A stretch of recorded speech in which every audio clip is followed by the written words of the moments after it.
साथियों, इस वीडियो में मैं आपसे बात करने जा रहा हूँ फोर्थ ग्रेड शिक्षा विभाग के जिला आवंटन की लिस्ट जारी हो चुकी है और जिला आवंटन के बाद काउंसलिंग को लेकर जो दिशा निर्देश जारी किए गए उसके बारे में चर्चा करने जा रहा हूँ कि आपके डॉक्यूमेंट किस तरह से चेक किए जाएंगे, डॉक्यूमेंट में क्या क्या चीज़ें देखी जाएगी, ये सब जानकारी देने जा रहा हूँ। वीडियो पसंद आए तो वीडियो को लाइक कीजिए, चैनल जरूर सब्सक्राइब कीजिए क्योंकि अभी तक शिक्षा विभाग को लेकर ही काम चल रहा है। बाकी चिकित्सा विभाग या अन्य विभाग को लेकर भी जैसे ही अपडेट आएगी आपको इस यूट्यूब चैनल के माध्यम से सूचित कर देंगे। इसलिए चैनल सब्सक्राइब के साथ नोटिफिकेशन ऑन रखें ताकि जब भी मैं फोर्थ ग्रेड एग्जाम से जुड़ी कोई भी अपडेट लेके आऊँ, फिर चाहे वो आपके कोर्ट केस के लेकर अपडेट हो या विभाग से कोई अपडेट आए या बोर्ड से अपडेट आए, वो आपको इस यूट्यूब चैनल के माध्यम से सूचित कर देंगे। और ये कंप्लीट पीडीएफ यानी कि जो जिला आवंटन को लेकर लिस्ट जारी हुई है वो पीडीएफ और काउंसलिंग को लेकर जो दिशा निर्देश जारी किए गए ये पीडीएफ आपको हमारे टेलीग्राम चैनल पर देखने को मिलेंगे, जिसका लिंक नीचे डिस्क्रिप्शन में दे रखा है और कमेंट बॉक्स में भी पिन कर रखा है। अगर अभी तक आपने ज्वाइन नहीं किया तो आप जाके ज्वाइन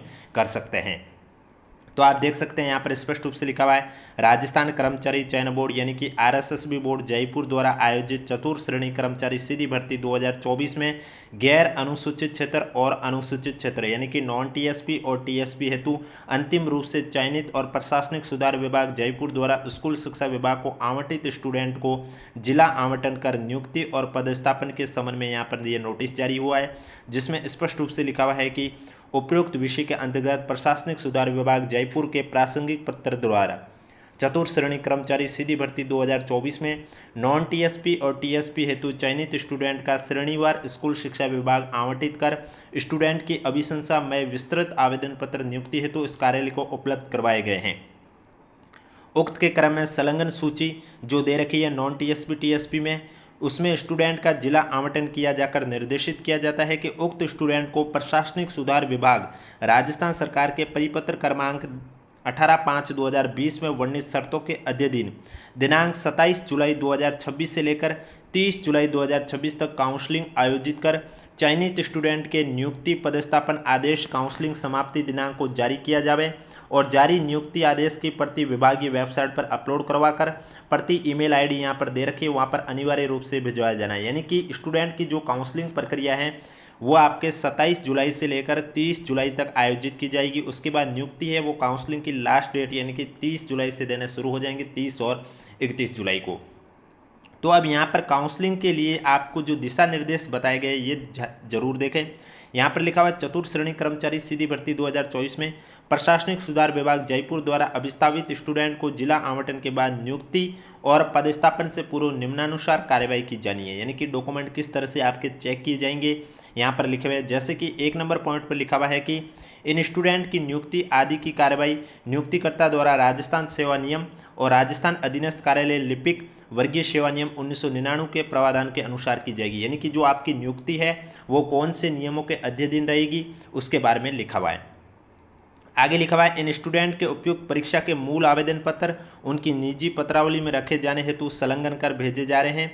इन स्टूडेंट की शैक्षणिक योग्यता, प्रशैक्षणिक योग्यता यानी कि कोई कंप्यूटर से रिलेटेड योग्यता है, आयु और अन्य किसी भी छूट के संबंध में आवश्यक मूल प्रमाण पत्र प्राप्त करके अपनी संतुष्टि कर लें कि स्टूडेंट द्वारा आवेदन पत्र में दी गई सूचना सही है। यानी कि अगर आपके जो भी कैंडिडेट हैं ये विभाग को बताया जा रहा है कि आप जब काउंसलिंग करोगे तो आपको किन बातों का ध्यान रखना है, तो स्टूडेंट को भी पता होना चाहिए कि आपकी ये चीज़ें चेक की जाएगी। इसलिए वीडियो को बिना स्किप किए कंप्लीट देखें और वीडियो पसंद आ रहा है तो एक बार वीडियो को लाइक कर लीजिए, चैनल भी जरूर सब्सक्राइब कर लीजिए क्योंकि ये पीडीएफ आपको हमारे टेलीग्राम चैनल पर देखने को मिलेगी, जिसका लिंक नीचे डिस्क्रिप्शन में भी दे रखा है और कमेंट बॉक्स में भी पिन कर रखा है। तो काउंसलिंग के समय आपके शैक्षणिक योग्यता से रिलेटेड डॉक्यूमेंट चेक किए जाएंगे और भी अन्य जो भी डॉक्यूमेंट है, जाति प्रमाण पत्र हैं, वो सभी डॉक्यूमेंट ओरिजिनल चेक किए जाएंगे और आपका जो एप्लीकेशन फॉर्म में आपने आवेदन पत्र में जो सूचना दी गई है वो सब सही है या नहीं है वो उससे क्रॉस चेक किए जाएंगे। इसके बाद आगे लिखा हुआ ओबीसी एमबीसी वर्ग का प्रमाण पत्र सक्षम अधिकारी के द्वारा निर्धारित प्रपत्र में और निर्धारित समय सीमा के अंतर्गत जारी किया गया हो। यानी कि जो ओबीसी कैटेगरी के जाति प्रमाण पत्र हुआ या एमबीसी कैटेगरी का जाति प्रमाण पत्र है वो सक्षम अधिकारी द्वारा निर्धारित प्रपत्र में होना चाहिए और जो टाइम पीरियड दे रखा है उस टाइम पीरियड के अंतर्गत जारी किया होना चाहिए। स्टूडेंट के नाम, उपनाम, विवाह संबंधी शपथ पत्र, विवाह पंजीयन प्रमाण पत्र, संतान संबंधी शपथ पत्र निर्धारित प्रपत्र में पूर्ति करावे। यानी कि स्टूडेंट के अगर किसी के नाम में कोई त्रुटि है तो उसको लेकर जो शपथ पत्र हैं या विवाह संबंधी शपथ पत्र हैं, तो उनका जो भी फॉर्मेट है उस प्रपत्र में कंप्लीट करवाए, अगर किसी का नहीं है तो, बाकी है तो।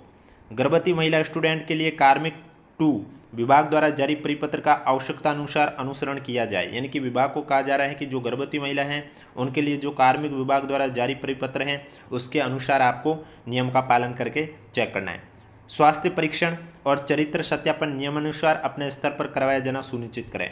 यानी कि स्टूडेंट का जो हेल्थ सर्टिफिकेट है और कैरेक्टर सर्टिफिकेट है वो अपने स्तर पर, उन्हें कहा गया है विभाग को अपने स्तर पर ही करवाया जाना सुनिश्चित करें। स्टूडेंट के मूल आवेदन, दस्तावेज और अटेस्टेशन फॉर्म में कमी या त्रुटि आदि पाए जाने पर अवगत करवाएं। यानी किसी की स्टूडेंट के अगर ओरिजिनल डॉक्यूमेंट में या किसी भी मूल आवेदन हुआ, चाहे दस्तावेज हुआ या अटेस्टेशन फॉर्म में कोई भी कमी या त्रुटि पाई जाती है तो विभाग को सूचित करें। नियुक्ति अधिकारी नियुक्ति पत्र में कार्मिक विभाग, वित्त विभाग, राज्य सरकार द्वारा समय समय पर जारी नियुक्ति संबंधी सभी नियमों और शर्तों को सम्मिलित करें।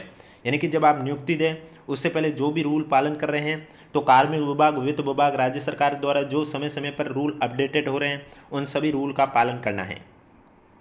अगला पॉइंट है राजस्थान कर्मचारी चयन बोर्ड जयपुर द्वारा दिव्यांग चयन वर्ग में चयनित स्टूडेंट, अभिस्तावित स्टूडेंट में से आपको आवंटित स्टूडेंट की दिव्यांगता प्रमाण पत्र की जांच हेतु आप द्वारा जिले के मुख्य चिकित्सा स्वास्थ्य अधिकारी से संपर्क स्थापित कर मेडिकल बोर्ड का गठन काउंसलिंग दिनांक को ही करवाकर मेडिकल बोर्ड द्वारा संबंधित स्टूडेंट के दिव्यांग प्रमाण पत्र के प्रमाणीकरण उपरांत ही उक्त स्टूडेंट के नियुक्ति आदेश जारी किए जाए। यानी कि जो दिव्यांग कैटेगरी के कैंडिडेट हैं उनके जो प्रमाण पत्र हैं, आपका जो जिला है, जिस जिले में आप चेक कर रहे हैं उस जिले के मेडिकल बोर्ड का गठन करना है। आपको काउंसलिंग की जो डेट है उसी डेट पर और उसी समय उनके जो दिव्यांगता का प्रमाण पत्र हैं वो आप चेक कर लीजिए। वो चेक करने के बाद आप उनकी नियुक्ति और पदस्थापन आदेश जारी कर सकते हैं। आगे लिखा हुआ है चयनित स्टूडेंट जिनके द्वारा राज्य से बाहर बोर्ड से शैक्षिक योग्यता अर्जित की गई है, उक्त शैक्षणिक योग्यता प्रमाण पत्र की वैधता संबंधी जांच जिला स्तर पर जिला शिक्षा अधिकारी मुख्यालय माध्यमिक द्वारा दल गठित करवाकर जाकर संबंधित बोर्ड से उक्त स्टूडेंट द्वारा अर्जित शैक्षिक योग्यता प्रमाण पत्र वैधता की जांच करवाई जाए। यानी कि जिन्होंने शैक्षणिक योग्यता राज्य से बाहर की है तो उन्हें उन स्टूडेंट के लिए ये निर्देश दिया जा रहा है कि उन स्टूडेंट की जांच की जाए। उक्त शैक्षणिक योग्यता वो आपके जिला स्तर पर ही जिला शिक्षा अधिकारी मुख्यालय माध्यमिक द्वारा एक टीम गठित की जाए और उनके द्वारा ही जांच की जाए। उक्त स्टूडेंट की केवल काउंसलिंग करवाई जाकर पद सुरक्षित रखा जाए। नियुक्ति आदेश स्टूडेंट के प्रमाण पत्र वैध और मान्य पाए जाने पर ही जारी करें। यानी कि ऐसे स्टूडेंट जिन्होंने बाहर से शैक्षणिक योग्यता प्राप्त की है, राज्य से बाहर से प्राप्त की है, तो उनकी काउंसलिंग करवाने के बाद उनका पद सुरक्षित रखें और उसके बाद जो उनके प्रमाण पत्र हैं उनका वैध मान्य हो जाए, उसके बाद ही आगे पर विचार किया जाए नियुक्ति पर। अगला पॉइंट है चतुर्थ श्रेणी कर्मचारी सीधी भर्ती 2024 में चयनित स्टूडेंट के जिले में पदस्थापन हेतु चतुर्थ श्रेणी कर्मचारी के समस्त 125% जो भी कम है, समस्त या फिर 125% रिक्त पद निम्न प्राथमिकता अनुसार प्रदर्शित किए जाए। कार्यालय पदों का निर्धारण। सबसे पहले लिखा हुआ कार्यालय में रिक्त पदों का 85% रिक्ति को प्रदर्शित करना। जैसे कि किसी कार्यालय में रिक्त पदों की संख्या 10 है तो 85% के हिसाब से यानी कि 8 पद कार्यालय के रूप में प्रारंभिक माध्यमिक शिक्षा निदेशालय सहित विभाग के समस्त कार्यालय प्रदर्शित किए जाए। अब विद्यालय पदों का निर्धारण किस तरह से किया जाना है। ऐसे समस्त विद्यालय जिनमें चतुर्थ श्रेणी कर्मचारी का एक ही पद स्वीकृत हैं जो कि रिक्त हैं या फिर समस्त स्वीकृत पद रिक्त हैं तो कम से कम एक पद प्रदर्शित किया जाना है। यदि इन विद्यालयों की संख्या आवंटित स्टूडेंट की संख्या से अधिक होने पर नामांकन के घटते हुए क्रम में रिक्त पदों को भरा जाए। यानी कि स्कूलों के बारे में बताया गया, अगर कहीं पर एक पद स्वीकृत है तो वो किस तरह से फिल करना है, अगर ज़्यादा पद हैं तो वो किस तरह से, कम एक पद तो उन्हें प्रदर्शित करना ही है। एक से अधिक पद रिक्त वाले विद्यालयों में 80% तक की रिक्ति को प्रदर्शित करना है। जैसे किसी विद्यालय में अगर 4 पद रिक्त हैं तो उस स्थिति में केवल 3 पद ही प्रदर्शित करना है। यानी कि पद है वो कितने प्रतिशत आपको शो करने हैं उसके बारे में बताया गया है। अगर एक से ज़्यादा पद हैं तो आपको 80% ही शो करने हैं। सुलभ संदर्भ हेतु कार्यालय विद्यालय में कुल रिक्त पदों का आनुपातिक संख्यात्मक विवरण संलग्न है।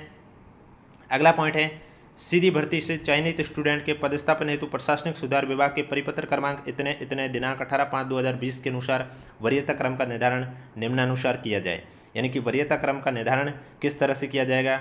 बोर्ड की मेरिट क्रमांक के क्रम में सबसे पहले 40% या अधिक दिव्यांगता वाले कैंडिडेट को, उसके बाद विधवा महिला या विकल्प प्रस्तुतिकरण के साथ आज दिनांक तक पुनर्विवाह नहीं किया उसको लेकर शपथ पत्र प्रस्तुत कर दे तो उन कैंडिडेट को, उसके बाद परित्यक्ता महिला विकल्प प्रस्तुतिकरण के साथ सक्षम न्यायालय द्वारा जारी विवाह विच्छेदन संबंधी डिग्री की प्रति आज दिनांक तक पुनर्विवाह नहीं किया, इसको लेकर शपथ पत्र प्रस्तुत कर दे तो उन कैंडिडेट को प्राथमिकता दी जा रही है। उसके बाद जो एकल महिला हैं, अविवाहित होने का शपथ पत्र प्रस्तुत कर दें तो फिर उनको कहना है, लेकिन ये सब बोर्ड की मेरिट क्रमांक के क्रम में ही रहने चाहिए। उसके बाद भूतपूर्व सैनिक की मेजोरिटी दी जा रही है।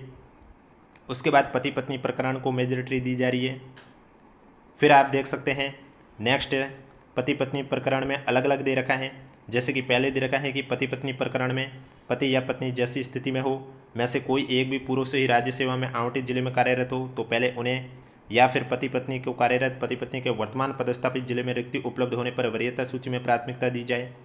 इसके अलावा नेक्स्ट उसके बाद है पति पत्नी प्रकरण। उक्त भर्ती में पति पत्नी दोनों के चयन होने की स्थिति में एक ही जिले आवंटित होने की स्थिति में पति या पत्नी में से किसी एक को प्राप्त उच्च मेरिट क्रमांक के अनुसार प्राथमिकता दी जाए। फिर जो शहीद परिवार के आश्रित हैं उन्हें प्राथमिकता दी जाएगी। और उसके बाद ऐसे स्टूडेंट जिनके माता पिता या पति या पत्नी असाध्य रोग से ग्रसित है उनको दी जाएगी। उसके बाद महिला कैंडिडेट और उसके बाद जो अन्य शेष कैंडिडेट है उनको। अब नियुक्ति पर कार्यग्रहण से पूर्व नियम के अनुसार संबंधित स्टूडेंट का संबंधित जिला पुलिस अधीक्षक द्वारा प्रदत्त चरित्र संबंधी सदाचरण रिपोर्ट सक्षम चिकित्सा अधिकारी द्वारा स्वास्थ्य प्रमाण पत्र प्राप्त किया जाना सुनिश्चित किया जाए। इसके अभाव में किसी भी स्टूडेंट की नियुक्ति पर कार्यग्रहण नहीं करवाया जाए। यानी कि जो भी स्टूडेंट कार्यग्रहण करे उससे पहले उनका हेल्थ सर्टिफिकेट और उन पुलिस डिपार्टमेंट से उनका जो पुलिस वेरिफिकेशन हो जाए उसके बाद ही नियुक्ति दे। उससे अगर वो डॉक्यूमेंट नहीं है स्टूडेंट के पास तो उनकी नियुक्ति कार्यग्रहण नहीं करवाए जाए। जिन स्टूडेंट के पुलिस सत्यापन रिपोर्ट सही नहीं पाए जाने पर उक्त के विरुद्ध कार्मिक विभाग के परिपत्र क्रमांक 4/12/2019 और 26/10/2021 के अनुसार कार्रवाई किया जाना सुनिश्चित करें। अगर किसी के पुलिस सत्यापन रिपोर्ट सही नहीं है तो उनके खिलाफ कार्रवाई की जाए। किसी भी स्टूडेंट की पुलिस सत्यापन रिपोर्ट सही नहीं होने पर या फिर पुलिस सत्यापन रिपोर्ट के बिना कार्यग्रहण करवाया जाता है तो संबंधित संस्था नियुक्ति अधिकारी के विरुद्ध नियम के अनुसार अनुशासनात्मक कार्रवाई किया प्रस्तावित किया जाए। यानी कि अगर जो भी आपका जो नियुक्ति दे रहे हैं वो अगर आपके पास पुलिस सत्यापन रिपोर्ट नहीं है फिर भी दे रहे हैं, या पुलिस सत्यापन रिपोर्ट सही नहीं है फिर भी आपकी नियुक्ति ले रहे हैं, तो फिर जो नियुक्ति अधिकारी है उसके विरुद्ध कार्रवाई की जाएगी। अगला पॉइंट है संबंधित संस्था प्रधान द्वारा नियुक्ति पर कार्यग्रहण करवाने से पूर्व राज्य सरकार की जो अधिसूचना क्रमांक है 8/4/2003 के अनुसार संबंधित स्टूडेंट से दिनांक 1/6/2002 को और उसके बाद उत्पन्न संतानों के फलस्वरूप कुल संतानों की संख्या 2 से अधिक नहीं होने संबंधी आशय का एक शपथ पत्र 50 रुपये के नॉन जुडिशियल स्टाम्प पर प्राप्त किया जाए। यानी कि स्टूडेंट से उनकी संतान 2 से अधिक नहीं है, इसको लेकर एक 50 रुपये का नॉन जुडिशियल स्टाम्प पर शपथ पत्र भी प्रस्तुत करना होगा। विवाहित स्टूडेंट के मामले में विवाह पंजीयन प्रमाण पत्र या यदि विवाह पंजीयन प्रमाण अनिवार्य करने संबंधी प्रावधान लागू होने से पूर्व हुआ है तो उस राशि का 50 रुपये के नॉन जुडिशियल स्टाम्प पर शपथ पत्र आवश्यक रूप से प्राप्त कर लेवे। यानी कि जो मैरिज कैंडिडेट हैं उनके लिए मैरिज सर्टिफिकेट दिखाना होगा, और ये जो मैरिज सर्टिफिकेट का लागू हुआ सर्टिफिकेट उससे पहले अगर कोई मैरिड है तो उन्हें फिर 50 रुपये के नॉन जुडिशियल स्टाम्प पर शपथ पत्र आवश्यक रूप से प्रस्तुत करना होगा। कार्यग्रहण करवाने से पूर्व संबंधित स्टूडेंट से कार्मिक विभाग की अधिसूचना 4/10/2013 के अनुसार धूम्रपान गुटखा सेवन नहीं करने संबंधी निर्धारित प्रपत्र में प्राप्त किया जाए। यानी कि अंडरटेकिंग एक होता है जिसमें आप धूम्रपान गुटखे का सेवन नहीं करते हैं, इसको लेकर भी आपको दस्तावेज दिखाने होंगे। कार्यग्रहण करवाने से पूर्व संबंधित स्टूडेंट से कार्मिक विभाग के परिपत्र क्रमांक 11/5/2023 के अनुसार भारत के संविधान के प्रति निष्ठा और राष्ट्र की एकता अखंडता को अक्षुण्ण बनाए रखने, पद के कर्तव्यों को ईमानदारी और निष्पक्षता से किए जाने संबंधी शपथ पत्र भी प्रस्तुत करना होगा। यानी कि आपको संविधान वाला प्रतिज्ञा का भी पालन करना होगा और वो भी डॉक्यूमेंट आपको दिखाना होगा। आवेदक द्वारा दहेज नहीं लिए जाने का स्व घोषणा पत्र भी प्राप्त किया जाएगा। यानी कि आपने विवाह के समय दहेज नहीं लिया, इसको लेकर भी आपको ये घोषणा पत्र दिखाना होगा। नेक्स्ट पॉइंट पर है आवेदन पत्र के साथ संलग्न दस्तावेजों का मिलान मूल दस्तावेजों से नियुक्ति दिए जाने से पूर्व आप अपने स्तर पर करेंगे। मिलान में यदि कोई भिन्नता की स्थिति पाई जाए तो इसके संबंध में पूर्ण टिप्पणी सहित प्रकरण तुरंत इस कार्यालय को भिजवाया जाए। यानी कि आप स्टूडेंट को या विभाग को कहा जा रहा है कि आप स्टूडेंट के एप्लीकेशन फॉर्म और उसके जो ओरिजिनल डॉक्यूमेंट है उसका क्रॉस चेक करेंगे नियुक्ति दिए जाने से पहले, और अगर आपको कहीं भी त्रुटि लगता है या डिफरेंस लगता है तो आपको डिपार्टमेंट को सूचित करना होगा।